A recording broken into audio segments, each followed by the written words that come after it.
Peace unto you, Israel. Peace unto you. This is the new Yesh from Israel, Hebrew on Island 2. This is part 2. When will you accept Israel? Tavex. Tavex. Peace, unity. Unity and purity. Listen, all right, young king, you're gonna catch this the second half of it. I have part 1. Watch part 1. It was 1 hour long. This thing again, and you watch part 1, and then you'll know everything that I'm talking about. Mary Harris. Oh, you were on part 1. Okay, so you heard it. Mary Harris, Tavex. You missed part 1. Part 1 is an hour. I'm only going to go over this one segment. It's going to be King David. You're all coming on now. I already did part 1. My electricity went out. It lasted 1 hour. And this is the ending part of the video. So when I'm done with this video, go to part 1 when you have time and watch part 1 so you can get the full thing. I'm not going to repeat all of that. I'll bring you guys up to speed. Just wait a teeny bit. And then you can watch part 1. So this is part 2. Or you were on. You said, we're back. I didn't see you guys on, some of you, if you were on. Just wait a couple minutes, and I'm going to start this article again. And again, whoever wasn't on my part 1, watch part 1.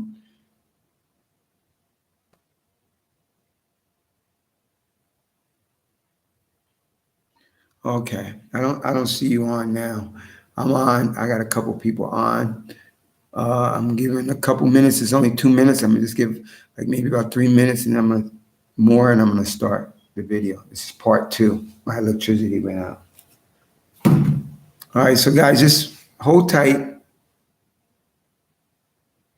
I seen part 1 about 40 minutes of it first. 20 minutes I was working. Okay. All right, King David. I'm on. All right. It's only 2 minutes and 30 seconds. Let's give a couple minutes, and then I'll start. And like I said, I'm not going to say the whole thing. People can watch part 1. And this was the ending of the video. And you know me, I got to finish it. So I'll make 20 parts if I have to. Hold on, okay?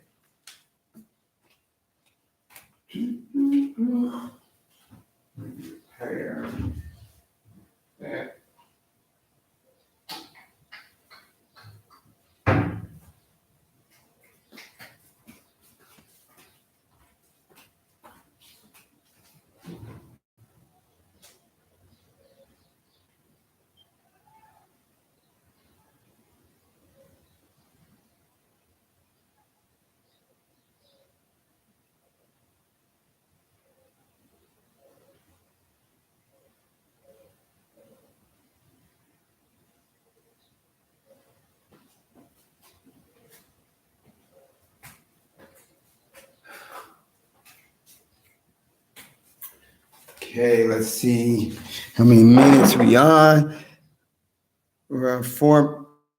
We're going to be 4 minutes. We'll wait 1 more minute. 5 minutes. We'll start exactly on 5. Yeah.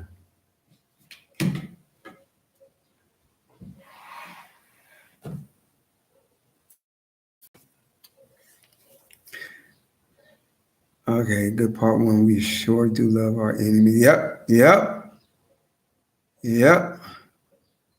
All right.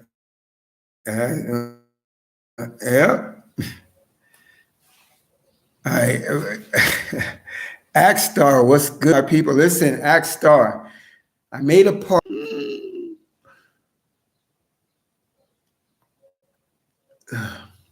See, it went unstable. I don't know why. It buffered. I don't have my other house internet. I got my little internet thing, and that's how I'm on. Right now, I don't have internet electricity in my house. This is what happens when you live in a third world country. But It goes out. My electricity goes out. If I lived in the cities too, they go out like a lot here and there. But I live in a very nice place, thank the Most High. But see, they building so many houses here, so they cut the electricity because they're putting electricity in, hooking electricity up, hooking water up. There's a lot of houses in here they're building, and so this happens a lot. So Akstar, when I upload it, come back on. I'm going to start now. This is a good group I got in here. Listen, the video is, when will you accept? When will you accept, Israelite? King David coined it good. Let me read his comment. Good, part one, we sure do love our enemies like hell. Want to eat at the same table with so bad and get shot up and ask what happened. You happen fool trusting them. That's what it said. I know, you can, whatever. You love them so much. And when you guys like Akstar and Mary, who maybe wasn't on, I showed a video of Lake Como in Italy. And I happened to find that today. Today's my Hebrew lunar Sabbath is today. And so I was just scrolling through the internet and I saw I never heard of it before, Lake Como in Italy. Crazy beautiful. How they got it set up. Crazy beautiful. And I said, wow, this place is nice. And I said, you know what? You Negroes, I know, want to merge with the heathens. And I read to you in the Tanakh, Leviticus 20, he said he separated us. He separated. Let me read that bottom part again. In the Tanakh. And I showed Lake Como. It's so beautiful. I'm like, wow, it's beautiful there. Maybe I'll visit there. But these things came to me. And then this article that came to me and a couple things that I seen. And I'm like, no, it's not time to visit these places that abhor you, hate you. It's like King David said in his comment, good part one, we sure do love our enemies like the hell. And it's true. You love them. Hella love them. It's crazy. And they hate you. They abhor you. A lot of you guys, I love the Creator. I love his words and all that. Oh, yeah, you do? He says, hold on, peace. You shall faithfully, Leviticus 20 in the Tanakh, TVET. You shall faithfully observe my laws and all my regulations, lest the land to which I bring to you settle and spew you out. They spew you out when you go to these other countries that hate you. I'm not telling you can't travel. And like I said on the last video, yeah, I know you have a right to travel and go anywhere you want. I'm going to give you an example. I have a right to go swimming in that river up the street from my house and that ocean. But is it advantageous to swim way far out when it's safer just to be in close? Or let me just go out? Because I have the right. I'm a human. I could do it. Yes, I have the right to do it, but is it advantageous for me to do it? Am I going to encounter a shark, a sea eel, or something crazy, or a Charlie horse in my leg because I'm out there deep and I drown? Yes, I have a right to go out there. Nobody's going to stop me. Just like nobody's going to stop you getting on a plane. Let me see these beautiful places in Europe. Let me go to India and see these beautiful places. Let me go to those Asian countries. Let me see these. You go right ahead and keep doing it. I know you have a right. But in Proverbs 28, he says, evil men understand not the judgments of the Most High, but those that seek the Most High understand all these things. And he told you that he abhors them. Don't follow them. And he made them your enemy, specifically. Nowhere in the scripture it says your enemy will become your friend later on. But you don't take wise counsel. I have a right to travel. I have a right to, you can travel. There's tons of places where this color skin, they ain't gonna bother you. No. I want to go to Como, Italy. Lake Como. I want to go here. I want to go to China. I want to go. Okay, you keep doing that. You shall faithfully observe all my laws and all my regulations, lest the land to which I bring you to settle and spew you out. You shall not follow the practices of the nations that I am driving out before you. For it is because they did all these things that I, the Most High, says, I abhor them. You think they ain't still doing that shit today? They doing it on steroids. He says he abhors them. You want to rub shoulders with him. And you want to get a pat on your back, on your head, and you want to really be like him. A lot of you. Let's go to Lake Como. Reason sparked this video because I saw him like, oh, it's very beautiful. But why would I want to go there and be stressed? Be followed around in restaurants and stores, called names, even though I can give a lot of them a fair one. But you can't be violent. So let me just remove myself from that. But a lot of you don't, because you have a Tower of Babel mindset, a one world mindset that we're together, we're brothers, not me. It's okay to have your alliance here, one there, but the percentage is too small. It's not, we don't need to even mention those little tiny ones and twos. The group is demons. He says, I abhor them. It says, so you shall set apart the clean and unclean, bird from the clean. You pour abomination upon yourself through beasts or birds or anything which the ground is alive, which I have set apart for you to treat as unclean.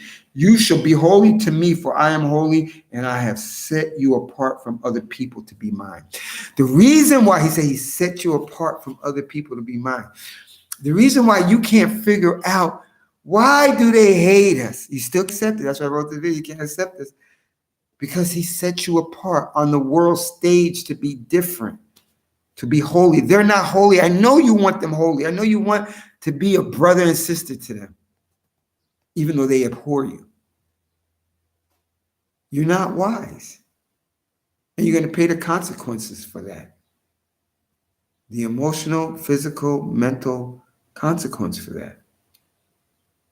I didn't tell you can't travel. You have a right to travel and to do whatever you want.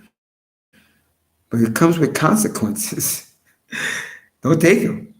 Don't take the wise guidance of your Tanakh. Don't listen to it.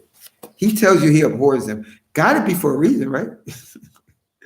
But you're going to go contrary to that. No. That was in the past. They were abhorrent to him only in the past. Do you really think that they're only abhorrent to him back in Bible times? Or could it be possible that they're still abhorrent to him and their practices? And you want to rub shoulders with them. Yes, you have a right to go here and there. Separate. Just like in America, well, I can't leave America. You can separate from their system in little areas here and there and here and there. You can do the same thing in those places, but why put yourself through mental, physical stress when you don't have to, when you know they don't like you? I say it all the time. It's weak to love and like somebody that doesn't love and like you. It's just so weak. You're weak. It's crazy. Deuteronomy 7. And I don't mind doing this part again because we need to hear the scriptures. Deuteronomy 7. When the Lord your God brings you into the land that you are about to enter and possess, and he lodges many nations before you, the Hittites, the Girgashites, the Amorites, the Canaanites, the Perizzites, the Hittites, the Jebusites, 7 nations much larger than you, and the Lord your God delivers them into your hands, and you defeat them. You must doom them to destruction. Grant them no terms and give them no quarters. That means don't make no alliances with them. You think he's still likes them or something, or he changed his mind. Have you read Malachi 3? Most High changes not. It's the same yesterday and today, but you ain't going to take wise counsel. You're not going to take wise counsel. You're going to go to Lake Como in Italy. You're going over like the crazy, and I told on the last video before they turned it off, Negro travel blogger. He's in some Asian country, and he go up because he feels, hey, I'm a Negro, but everybody likes me. I like everybody in the world. There's Babel, the Tower of Babel. Everything's cool. He goes up to the lady, and he says, man, what are you cooking? That's what she did. And then he walked away like in shock. See, he's shocked because he don't know the scripture. He don't know that the Most High made a specific enemy that will hate you, which is basically the whole world. Asking, and you're an adult, you're asking why she did that? You can't even tell. I typed him a comment, and he deleted that because he don't want other people to know. Because hey, we're all together. No, we're not. You're in dreamland. You're in a dreamland. This other black Negro guy, he went to Greece a while ago. They killed him in Greece. He's talking to some Grecian woman, group of thugs and super predator, Greek pale, orphan trained baby clone, SCL 2485 pale caveman demon. They killed him outside. And there's people just looking on. Keep doing that. Nobody said you can't travel. Why are you going to go travel to a place that they hate you? You are crazy. And then a famous one that Nuha always tells me, and I try to look it up. It's on the first, Nuha, if you didn't see part of that first one, go look it up. I was able to find the article. That's what took me so long to come on live on the first part one, is because I was trying to find that exact video. And I don't. You have a Negro woman visiting Belgium with a Jewish couple. And she's smiling. They're at a restaurant. And then all of a sudden, the Jewish guy takes a beer bottle or some bottle, smacks her over the top of the head, cracks the bottle, and then he vomits projectile like the Exorcist movie, not little tiny spits, like vomit from his nasty self onto her like a shower. And his wife, her friend, they just not doing nothing, just looking. I don't feel sorry for that Negro woman. Not at all. What are you doing? Most I say he abhors them. And then if you know that they hate you, why are you forcing them to like you and accept you? We can hang out together and we can. Yes, you got one or two that will be normal, but there's 100%. One or two, I mean, that leaves 98. 5 of them is 95%. 10 of them that's still too small to count. So you just say the majority of them hate you, abhor you, but you want to still be with them. Well, that's what's going to happen to you. All right, so let's get right into this article. So when my first video, part one of this, I showed Lake Como because I never seen that before. It's very beautiful. I was like, maybe one day I'll go there if I got a chance. Very beautiful. But then under the small caption at the bottom of one of those videos I was watching of it, I saw this article. And I said, let me just read it. And that's what brought me to watch this article. i.s.u.p.k branch. You missed the part one, which was an hour long. Watch that so you get a full grip of what I'm saying. And I think you missed part of this one. So when I upload, watch it again. So under that Lake Como in Italy, stupid beautiful. And when I had the thought, oh, maybe, and I forgot for a second the Negro woman in Belgium, the guy in Greece, and the guy went to the Asian countries. Why torture yourself and go to a place that they hate you? There's tons of places that they don't hate Negroes. They'll leave you alone. You can go to Thailand, Philippines. They ain't gonna bother you. They want you because they know you got money or whatever, but they ain't gonna bother you. But no, you want to go to Russia. You want to go to Yugoslavia and Poland. You want to go to Belgium? You want to go? Yeah, you have a right to go. Go ahead. So anyway, let's read the experience of the Negro woman who goes to Lake Como area in Italy. I know you love pizza and the romantic Ferraris and European men there, orphan train babies. I know you love it.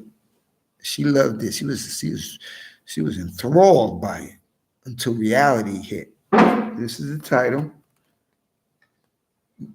New York, New York Times, and it says, "My very personal taste of racism abroad." And I'm going to read it to you, so you can look that article up yourself and whatever. And this is the video. My very personal taste of racism abroad. For an African American woman, a study abroad program in Italy led to an eye-opening experience. And this is one of them. Disgusting black women were the stinging words of one racial encounter. So they're starting off the article like this. Do you think it's going to end up good by starting the article off right from the beginning? Second line in the article, disgusting black woman were the stinging words of one racial encounter. So do you think any other encounters are going to be good too? Let's continue. This is a photo. Okay.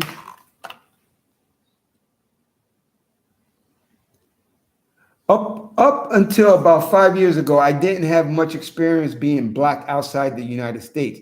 What I mean is, with the exception of a few family vacations in Caribbean and Mexico, I didn't know what it might feel like to travel while black abroad.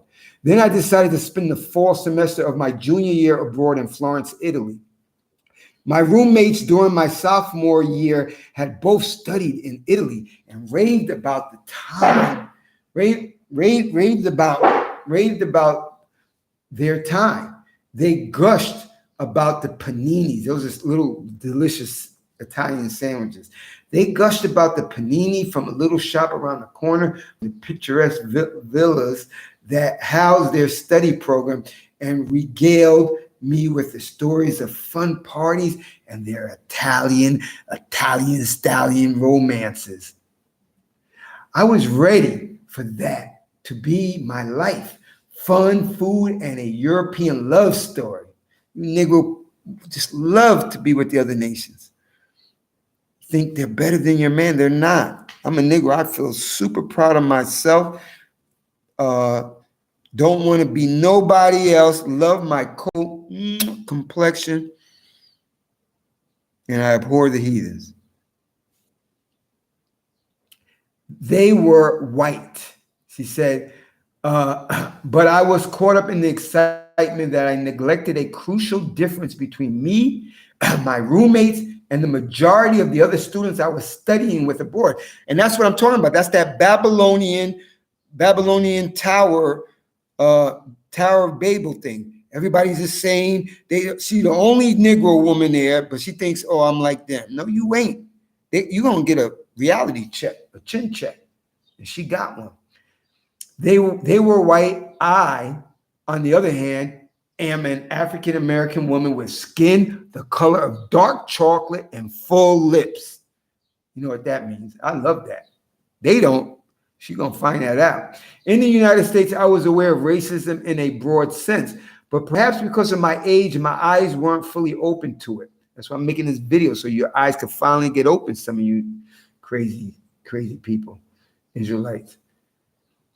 My mother seemed to know better, saying things to me like, take off that hoodie when we walk into stores, when she muttered, you don't see how they're looking at you. I assume she was bothered by my fashion choices.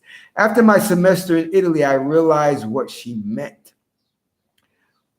When I arrived at the New York University campus, a 57-acre estate in Florence with lush greenery, tan stone walls, and rows of olive trees, I was captivated. During orientation, The Italian instructor talked about customs and other important practices to take note of. What I remembered most is one woman from the program telling us to be mindful that Italians can be bold or politically incorrect. That was one way to put it. No one mentioned the possibility of racial encounters and tensions, largely aimed at the rising number of African immigrants. Before I landed in Italy, I was unaware of the growing anti-immigration sentiment in the country, a main entry point for migrants into Europe. I had not known about the hostility towards the first Black government minister in Italy or the racial problems that followed talented Italian soccer players, and even years later, Daisy Osaku, a Black Italian-born star athlete whose eyes were injured in an egg attack. For me, it began with passers-by on the streets calling me Michelle Obama, Rihanna, or Beyonce, as though I can resemble all three, and the Italian men selling Pinocchio Maranitis in the Pisas near the famed cathedral, Il Duomo, shouting, Chocoletta, Chocoletta, Chocoletta, Chocoletta. These incidents were minor compared to what happened a few weeks later.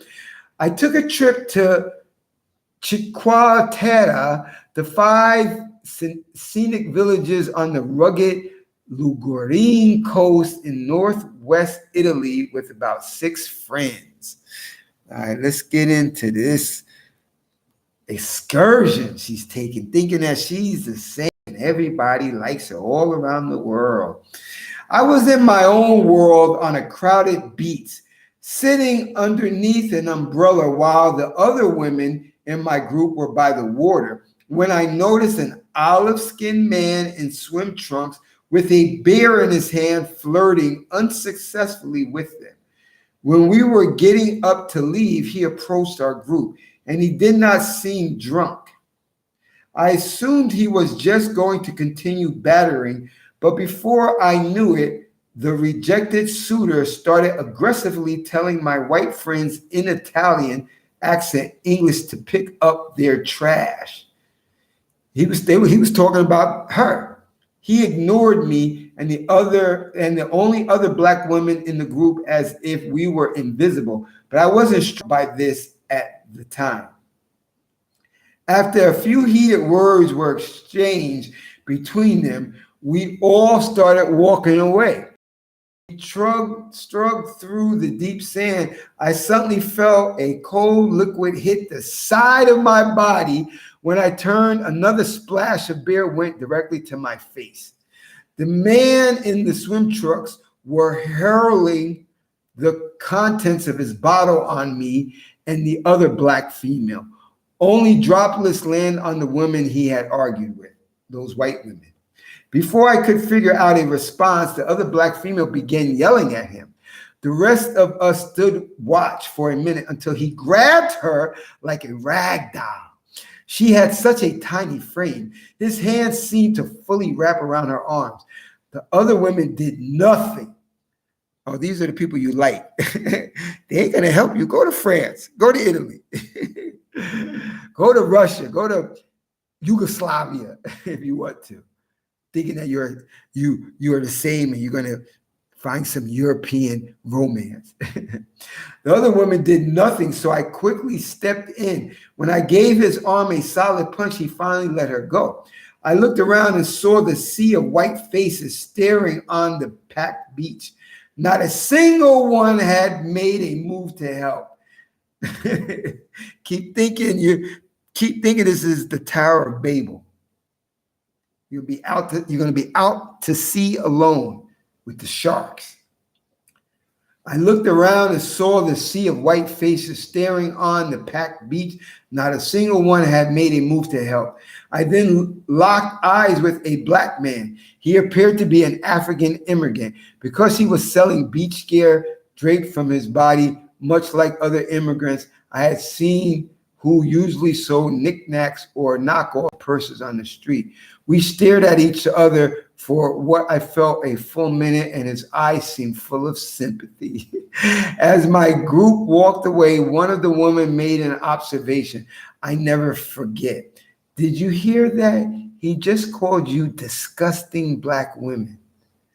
When I returned to the apartment where I was staying with a fair-skinned Italian woman and her biracial teenage daughter named Amy, I told her with great emotion what had happened.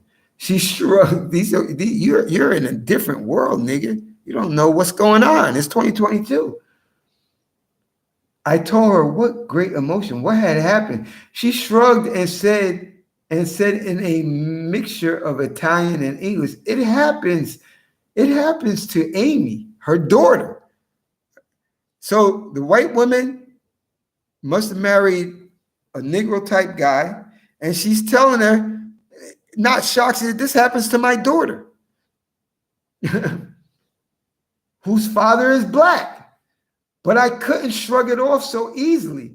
Several weeks later, as the weather cooled enough for me to wear one of my favorite oversized sweaters and a beanie hat, I was walking along a street lined with cafes and shops in Florence.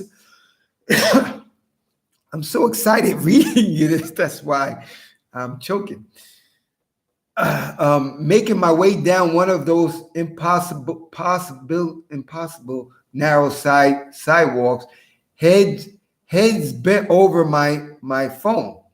As I passed shopkeepers setting out signs and sweeping storefronts that morning, I noticed a short, middle-aged white woman with a pixie cup walking a couple feet in front of me with her purse on her shoulder. She quickly stopped and turned around. She looked at me and screamed and pressed her back against the wall. I looked around in alarm, thinking something had happened, but couldn't figure it out. What?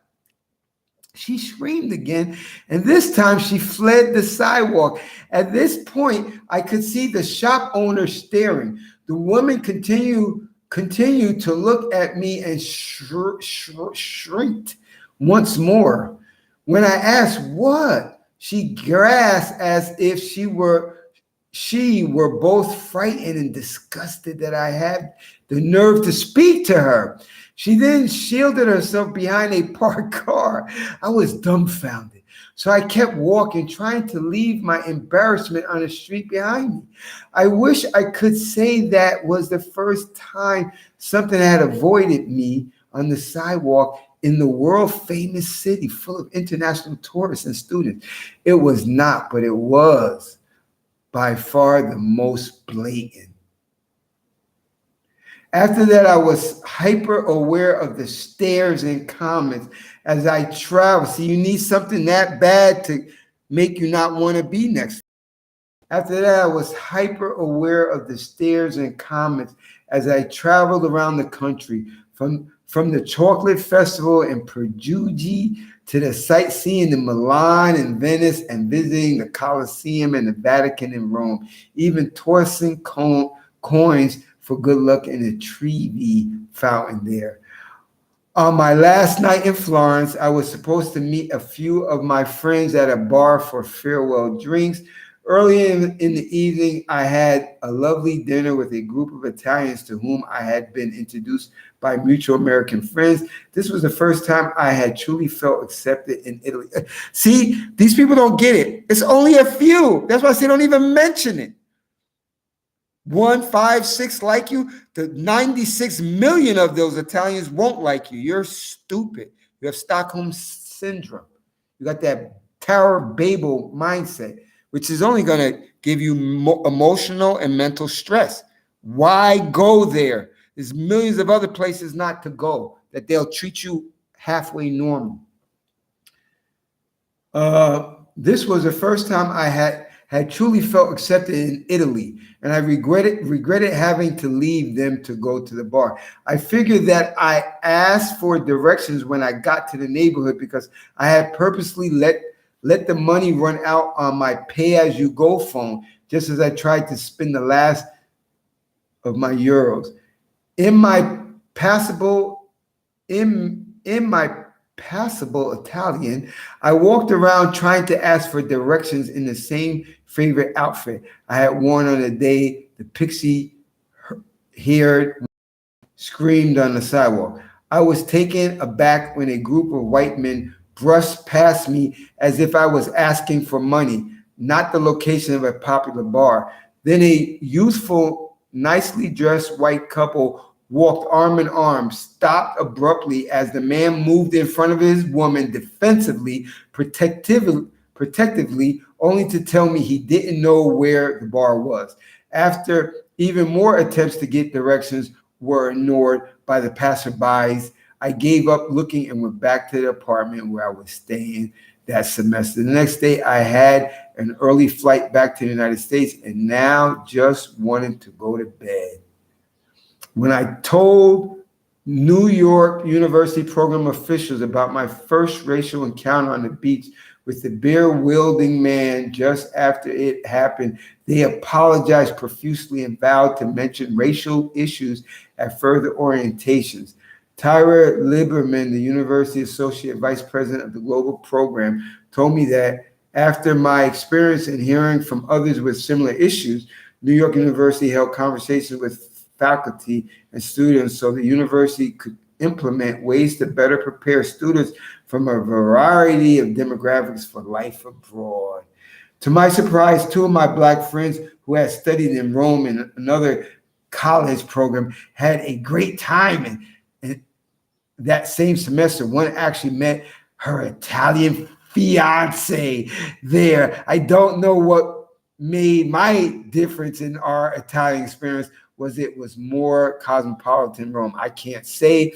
My engaged friend is getting married in La Manzanera, a city in southern Italy. So 5 years later, I'm returning to the country that left a deep scar on my heart. Whenever I go back to my childhood home in Orange County, Florida, I am not surprised when I see the Confederate flag flying on high poles plastered on car bumpers and wore proudly on t-shirts. But it surprised me that even the Pixie flag and all it represents doesn't get to me as much as the outright and physical disrespect I experienced very far from home.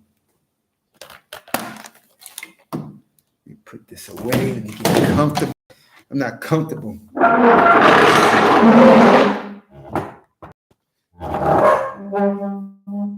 You Negroes will never learn. That's one of a trillion stories like that. If you just have to search the internet all over everywhere. There's Karens and Bobs everywhere on this planet. And I want to rub elbows. I want to hold Martin Luther King arm in arm. They're going to call you a disgusting Black woman and man. Go to some country, they're going to call you a monkey.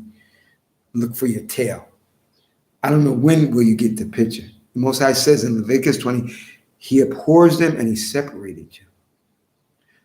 They know they're abhorred, some of them. You think they're going to like you? Stop trying to make them like you. They hate you, you disgusting Black woman. I didn't say it. They say it and feel it. I love my Negro women. I don't know whenever you're going to get the program, ever get it. All praise to the Most High Creator to see you. This is part 2. I had to make a part 2 because my part 1 video I terminated. Watch part 1 when I open it up, and it just like one thing led to another. Me looking at that little short clip video of Lake Como in Italy, I'm like, wow, this is beautiful. And then now I'm going to see a demonic side of Lake Como and Italy. And Italy's not alone. It's all around the world. They hate you. Stop forcing them to try to like you and accept you. Once you do that, you'll feel better about yourself and you'll avoid them so that you can avoid stress. And yes, I know you can go anywhere you want. Go there on your own risk. This is a new year from Israel. He on the island too. Until next time, next time. But let me read a couple of these comments that maybe I did miss, and then we'll call it quits, because I care about my fellow Israelites. Okay, let me start about here. Bloody soul, they want. King David says, bloody soul, they want our DNA messed up with with that CV and keep us away from the gifts serving demigods like Jesus. Okay, well, praise the Most High, son. That's all deserved. Daughter, wife, mother. I have part one. Watch part one, and you get a real grip of part two. Beautiful when you realize Most High made you to understand and act accordingly. All right, why they don't really care about that name? They know that the name is garbage and a black false idol. They worry about us waking up serving the Most High. Yep. They want to mix the seed by promoting mixing the heathens to keep the race alive. Correct. TBE. Told our beautiful royal sister. Okay. Daughter, wife, mother. I think it's scripture saying all hybrid mixed people getting smashed up. I married a Shemite. My daughter came out uncorrupted. He's an innocent. Title came out, and it makes who you mix with. All praise the Most High. I got to deal with fascism at work. I hate it. Yep, I feel you, King, young King. Okay, I was in part one. Racism. I was in part one. Okay, like I said, you have to accept what the Most High has decreed. He abhors them, you should abhor them. And you won't go through this shocked. Uh, why ain't find love in European love? And this is crazy. This is New Year's from Israel. He on the island too. Until next time, next time. Thank you for everybody that joined me on this live chat. I truly appreciate it. And let's walk in this. Daniel 12:3. Those that gain wisdom shine as bright as the firmament. Those that turn people to righteousness shine as bright as the stars forever. Let's gain wisdom. Let's gain wisdom. He said he abhors them. So why you want to so desperately to be a part of them and a part of their customs and countries? Go to there's so many countries in the world that will accept you, won't bother you. Go there.